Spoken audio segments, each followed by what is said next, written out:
Madame, Monsieur, bonsoir et merci de nous retrouver sur CAMS 24. Merci de toujours choisir de vous informer par le biais de ce canal. Il est 20h, édition du mercredi 10 avril 2016. Voici le sommaire. Sénatoriat 2016, le Rassemblement démocratique du peuple camerounais appelle à voter le SDF à l'Ouest. Cette consigne de vote a été donnée au cours d'une réunion d'échange entre les responsables du Social Democratic Front, conduit par Nidjon Fundi en personne, et ceux du parti au pouvoir, amené par Jean Cuité, le secrétaire général du comité central du Rassemblement démocratique du peuple camerounais, séjourne actuellement dans la capitale régionale de l'Ouest du pays. Cette information est à suivre en deuxième partie, c'est dans le cadre de la partie spéciale consacrée à cet événement. Et puis, société, la population camerounaise connaît actuellement un vieillissement de 5%. Ce taux pourrait augmenter et même dépasser le million dans les prochaines décennies au regard du rythme d'accroissement annuel moyen de 2,3%. La MUPAC qui donne cette information dénonce la marginalisation dont sont victimes les personnes âgées au cours d'une réunion, alors d'une rencontre avec la presse ce jour dans la capitale économique du pays. C'était à l'occasion du 10e anniversaire de la mutuelle, célébré donc de cet événement. Voilà pour le sommaire, les détails. À tout de suite. Madame, Monsieur, merci de regarder sur la télé, merci de nous faire confiance. Au fond, dans cette édition d'information avec un tour dans les églises, vous parlez de la région avec le clergé qui débat sur la nécessité d'une nouvelle évangélisation. C'est sous le thème « L'année de la foi » que se sont ouverts les travaux de la 18e Assemblée plénière des évêques du Cameroun qui court depuis ce 10 avril 2016 au centre Jean 23 de Volier. C'est à Yaoundé, la capitale politique du pays, et se tiennent donc sous la présidence du nonce apostolique au Camerounais en Guinée équatoriale, Monseigneur Piero Piopo, et qui est donc, c'était également en présence du cardinal Christian Toumi, archevêque émérite de Douala. Compte rendu Salmon Foué Marcel Vondos, Stéphane Bonjo pour le récit.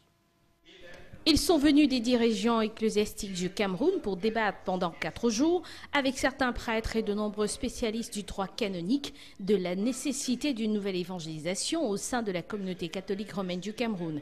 Ceci sous la houlette du président de la conférence épiscopale. La célébration de l'année de la foi. Nous allons réfléchir sur les richesses de notre foi. Vous savez, depuis que nous avons accueilli les missionnaires qui nous ont apporté l'évangélisation, il y a beaucoup de richesses qu'ils nous ont apportées. Nous allons passer en revue toutes ces richesses et en même temps voir les points d'ombre. Les assises de Yaoundé se déroulent également dans un contexte marqué par la tenue dimanche prochain des toutes premières élections sénatoriales de l'histoire du Cameroun. Un scrutin au cours duquel l'Église catholique entend déployer de nombreux observateurs à travers le pays pour attester de la régularité du vote. Les observateurs observent, comme d'habitude. Il n'y a pas d'autre chose, ils observent comme ils l'ont fait.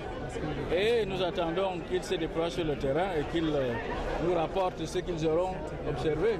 Pour le nonce apostolique, la réflexion sur la marche de l'Église catholique au Cameroun doit être axée sur la quête permanente de nouvelles stratégies d'évangélisation susceptibles d'éclairer et d'affermir l'action pastorale. Nos seigneurs les évêques, en union avec le Saint-Père, pourront réfléchir davantage sur les nécessités de l'Église ici au Cameroun et répondre avec beaucoup de générosité et d'enthousiasme aux défis qui sont grands.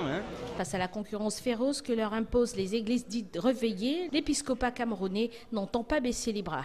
Il apparaît plutôt déterminé à changer de discours, raison pour laquelle les évêques fondent beaucoup d'espoir sur les présentes assises qui s'achèvent samedi prochain. Bon à savoir, l'Assemblée plénière des évêques est une instance qui se réunit chaque année à la 2e semaine après Pâques.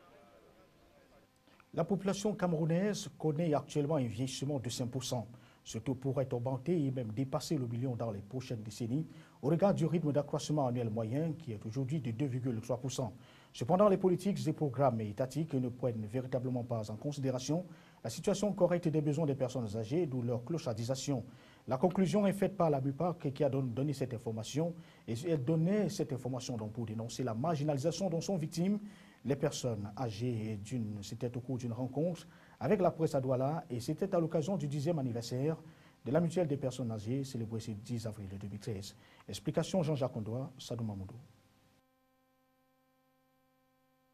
Au Cameroun, la situation n'est guère reluisante pour les personnes du 3e âge. Rendue à son 10e anniversaire, la MUPAC n'a pas changé le ton de son discours. La preuve, Kouta Ruth-Kalalobé et ses camarades continuent de décrier le rejet manifeste dont est victime cette couche sociale. Des scènes insoutenables que passent en boucle certaines chaînes de télévision, lynchage en live, une réalité difficilement acceptable pour une société pourtant jalouse de ses traditions. Nous voulons qu'on nous mette une direction des personnes âgées. Cette perdition des valeurs, nos valeurs culturelles. Donc tant que nous n'aurons pas des relations, des rencontres intergénérationnelles pour leur faire savoir que nous aussi nous avons été jeunes, mais c'est pas comme ça qu'il faut qu'on...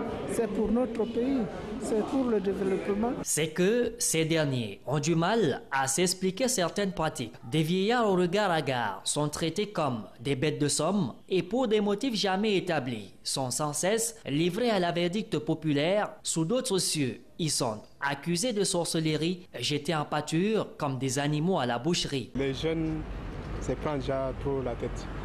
Bon, au lieu de se rapprocher vers les grands-parents ou vers les pères âgés, et ils font maintenant ce que la vie bon leur semble. Dans un pays ravagé par des crimes rituels et diverses dépravations, l'absence d'un encadrement de couches les plus défavorisées serait un facteur qui aggrave le malaise. Douloureusement, le gouvernement camerounais n'a pas une véritable politique de prise en charge des personnes âgées, témoignent les observateurs. Je suis très offusqué parce que la plupart des vieux, 90% des personnes âgées, terminent leur jour, devinez, à l'hôpital, en maison de retraite.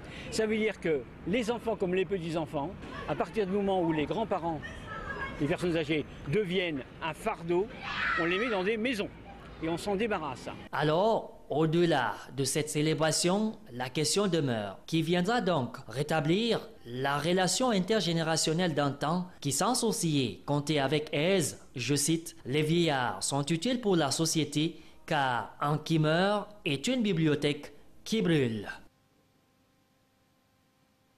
Voilà qui est donc compris comme message. Parlons cette fois des marchés publics avec les responsables départementaux du Diamarais qui sont invités à une gestion saine des ressources mises à leur disposition et surtout à respecter des principes de base de passation des marchés publics. Cette invitation leur a été faite au cours de leur prise de fonction ce 10 avril 2013, une cérémonie qui a été présidée par le préfet en charge de ce département. Célestin Tabouli et Divine Api nous en disent plus. En installant les tout premiers responsables des marchés publics du Diamarais, le préfet leur a rappelé la responsabilité qui est la leur. Et Wangoboudou Ernest a fait savoir à ces derniers qu'un accent sera désormais mis sur le respect des délais, l'exigence de qualité dans la passation des marchés publics et le contrôle des ouvrages réalisés pour plus de clarté dans ce qui était devenu jusqu'ici une nébuleuse difficilement maîtrisable. Pour y arriver, l'autorité administrative a invité les nouveaux promus à tourner le dos au favoritisme, le clientélisme et la corruption qui sont autant de tares à éviter. Poursuivant son discours d'installation, le préfet a clairement défini les missions de ces nouveaux responsables, celle de mettre en application les nouvelles réformes des marchés publics afin de contribuer à l'exécution des grandes réalisations des projets de développement pour l'émergence du Cameroun à l'horizon 2035. Il ressort que les attentes et les défis sont donc légion pour ces responsables, lesquels responsables sont le délégué départemental Eli Moura, ses principaux collaborateurs, ainsi que le président, les membres et les secrétaires de la commission départementale des marchés publics pour le Diamarais. Le directeur général du contrôle des marchés publics qui a participé à la cérémonie a apporté quelques éclairages aux questions du public sur les nouvelles réformes et rappelé que ne devrait désormais avoir le marché que celui qui mérite. Il a ainsi appelé les nouveaux responsables à tourner le dos aux mauvaises pratiques tant décriées et à maîtriser les textes, la déontologie et la bonne gestion qui appellent à la transparence des procédures, ce qui pourra contribuer à la réalisation des projets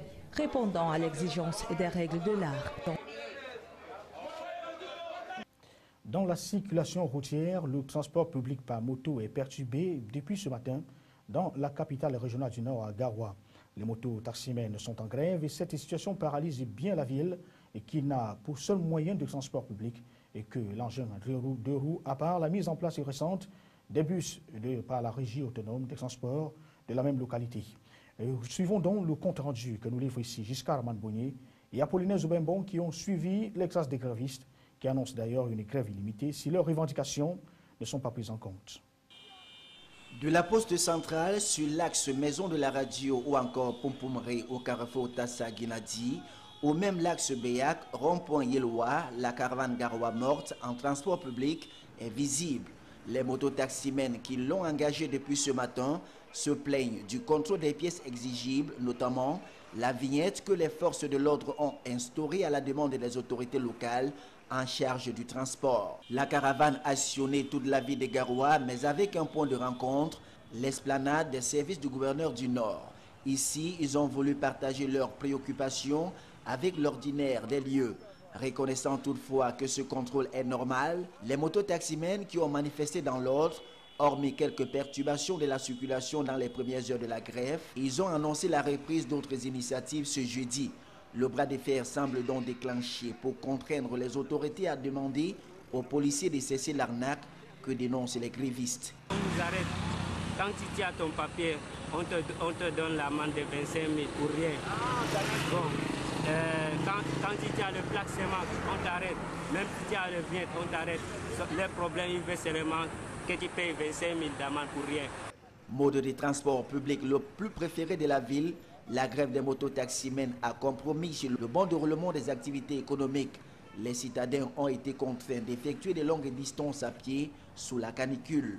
Et la situation pourrait même se compliquer si les conducteurs des engins à deux roues mettaient à exécution la menace de poursuivre la grève. Notons qu'ils étaient près de 500 à suivre le mot d'ordre de grève visant à protester contre cette mesure qui les aurait surpris.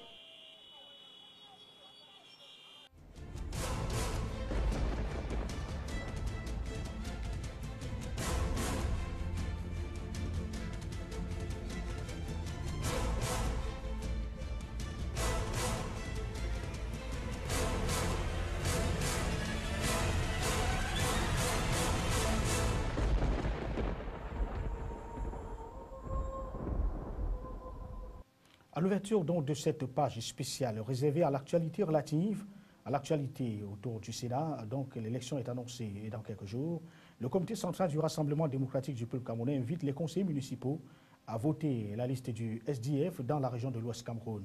Cette consigne de vote a été donnée au cours d'une réunion d'échange entre les responsables du social-démocratique Front amené par Nidjon Fondi en personne et ceux du parti et des Flammes amenés par son secrétaire général Jean Kuti. Ce dernier séjourne actuellement dans la capitale régionale de l'Ouest. Il faut dire qu'il était accompagné par le sultan Ibrahim Bombodjoya, coordonnateur des activités du parti de la Flamme ardente dans cette partie du pays. Bon à savoir, cette inscription arrive au lendemain du passage du secrétaire général adjoint du même parti, du parti de Pobia, dans la région de l'Ouest. Grégoire Ona y était donc pour dissuader les camarades engagés à voter les bulletins nuls au jour J. Pour mémoire, le parti de la Balance va challenger avec l'UDC de Ndam Djuya dimanche prochain. Nous y reviendrons dans nos prochaines éditions d'information.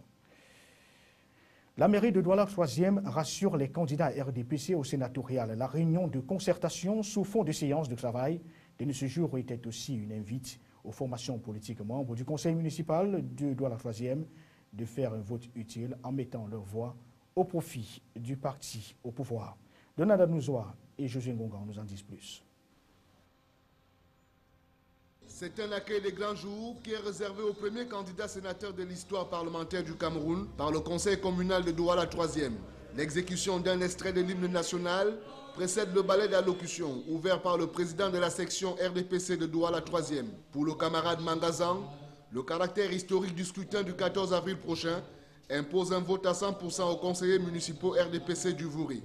Le maire Oumarou Fadil, dans sa double posture de président du conseil municipal et de la commission communale de campagne, va évoquer la composition de son institution communale qui évolue avec 3 formations politiques, le SDF, l'UPC et le RDPC, seule candidate de la région du littoral à la sénatoriale. Aussi va-t-il exhorter ses membres du conseil communal à taire le temps d'une élection plus sénatoriale, les querelles d'antan, en votant pour la liste du RDPC.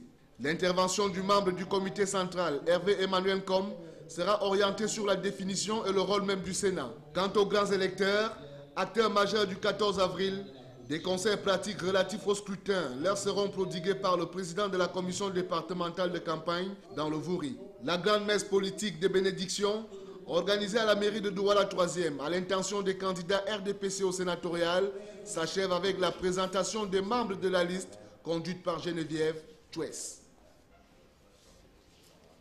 Nous vous invitons à présent à suivre une attitude du président de la commission communale.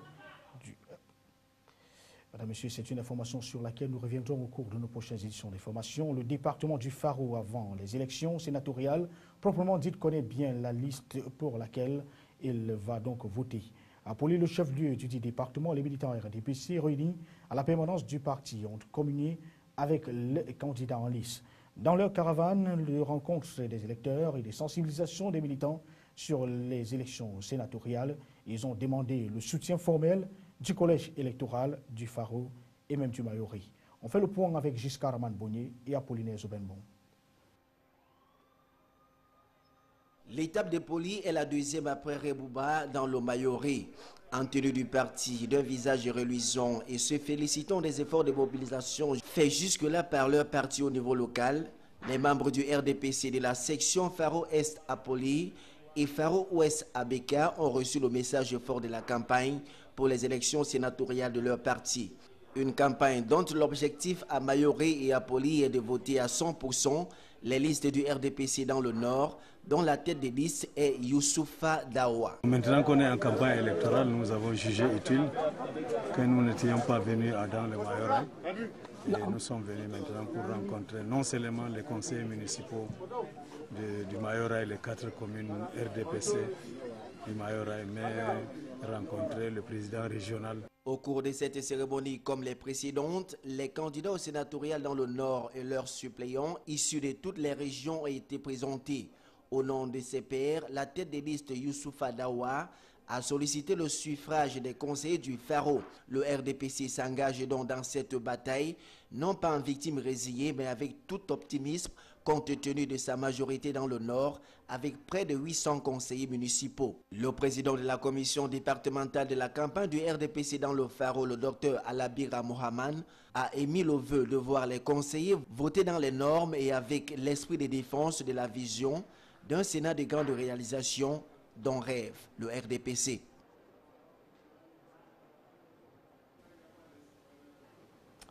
Dans la région de l'Adamawa, l'on prépare donc les grands électeurs à voter le bulletin nul. 20 millions de francs CFA viennent d'ailleurs d'être remis aux 430 conseillers municipaux du RDPC et afin qu'ils choisissent donc le bulletin nul au jour J. Cette option est motivée par le fait que le parti au pouvoir ne compétira pas dans cette partie du pays. Sa liste avait été invalidée par les instances chargées de la réception et de l'analyse des candidatures en vue de la mise en place de la Chambre haute du Parlement. De précision avec Joseph Moifo et Stéphane Bonjo. Pour les militants et sympathisants du RDPC qui avaient déjà eu du mal à accepter le rejet de leur liste dans l'Adamawa, cet appel sonne comme un ouf de soulagement. Réunis à huis clos, ce mardi après-midi au domicile de El Hadj Mohamedou Abbos Manou, les élites extérieures et intérieures de la région se sont retrouvées autour du docteur Madjodia Adoudi afin de reconforter les militants et sympathisants du RDPC et surtout apporter les consignes de vote aux électeurs. Après avoir fait le point sur le climat qui règne actuellement dans les rangs du RDPC dans cette région, Amadjodia Adoudi, chef de mission du comité central, a exhorté les maires RDPC à donner les consignes de vote à tous leurs camarades conseillers municipaux. Il s'agira pour tous de voter les bulletins blancs ou nuls. Pour faciliter le déplacement des conseillers municipaux le jour du vote, une somme de 20 millions de francs a été distribuée aux 430 conseillers RDPC des 5 départements de la région. Car, dit-on, il ne sera pas question pour le Rassemblement démocratique du peuple camerounais d'accorder ses voix à un quelconque parti. Pour mémoire, seuls 2 partis politiques vont participer à cette consultation électorale dimanche prochain, le SDF de Nidjan Fondi et l'UNDP de Bello Bouba Maïgari. Au bas donc de cette page spéciale, la mayonnaise a pris dans l'ensemble des commissions communales de campagne dans la région du Sud. À Ibolova 2e, le maire GV Eric Ndo réclame à ses conseillers municipaux un plébiscite de 100% pour le RDPC au soir du 14 avril prochain. C'était au cours de la réunion stratégique qu'il a présidée au siège de la commune dont il est par ailleurs l'exécutif communal. Les détails avec Louis de Gonzaga à Kanchmanda et Albert Timbechaga.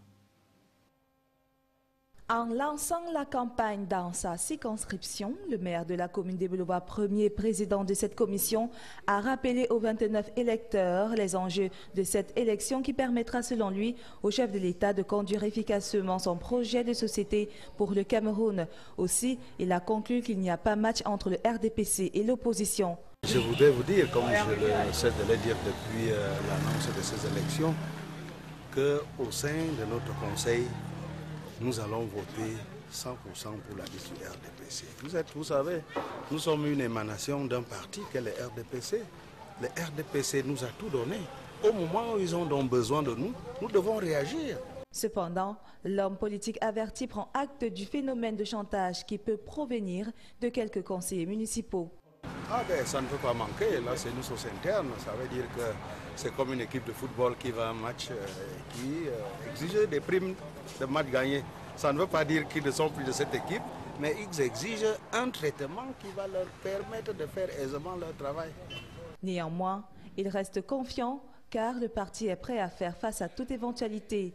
À l'évidence, les conseillers municipaux restent accrochés à la discipline du parti qui seul guidera leur choix le 14 avril prochain. Ici, dans le sud, on n'a même pas de choix à faire. Il n'y a que la liste investie par le RDPC. Sur le terrain, la stratégie du porte-à-porte constitue la solution idoine pour la commission communale des Boulevards 1er.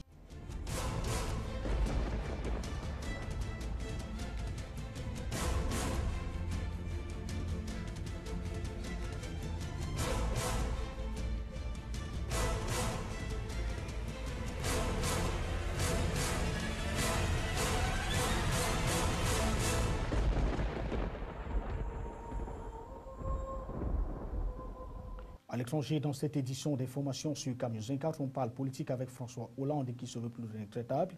Le président de la République française annonce des orientations pour la moralisation de la vie politique dans son pays.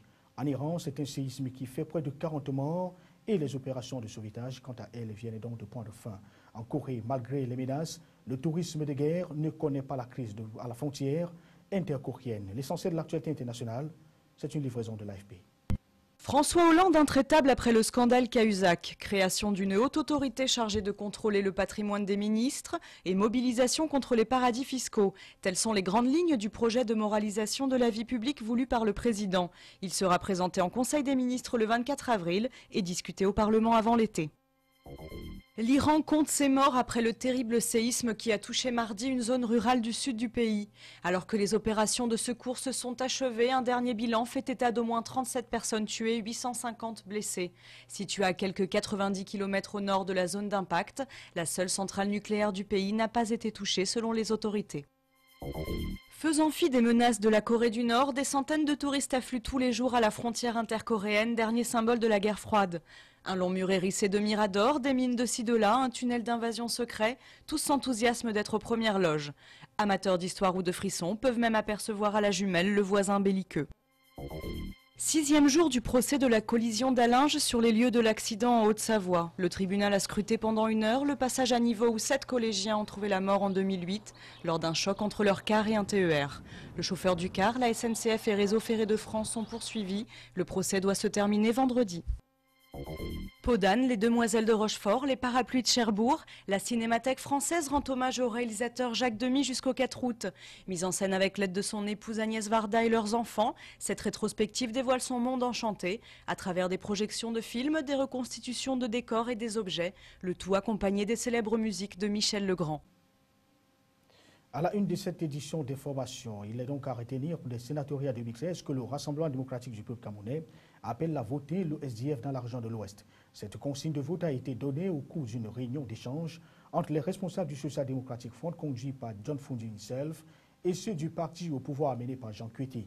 Le secrétaire général du comité central du Rassemblement démocratique du peuple camerounais séjourne actuellement dans la capitale régionale de l'Ouest. En société, la population camerounaise connaît actuellement un vieillissement de 5%.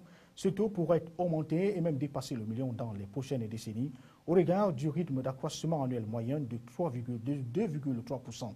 La MUPAC, qui donne cette information, dénonce au passage la marginalisation dont sont victimes les personnes âgées. C'était au cours d'une rencontre avec la presse et c'était à l'occasion du 10e anniversaire de la mutuelle célébrée ce 10 avril 2013 dans la capitale politique, dans la capitale économique du pays. Et puis demandé dans le programme, c'est une nouvelle émission sur Camusin 4. On parle ici de l'ordonnance, elle est prescrite au trisomique. En fait, c'est la première édition de l'émission de santé qui s'intitule donc Ordonnance sur Camusin 4. Dans ce rendez-vous, Albertine Bidiaga, qui est la présentatrice principale, revient sur la trisomie 21 qui s'attoure donc de pas mal de préjugés. Pourtant, il est ici question d'une anomalie chromosomique qui attaque donc les enfants dès la naissance. C'est à suivre sur Camusin 4. L'information est en continu. Bonsoir.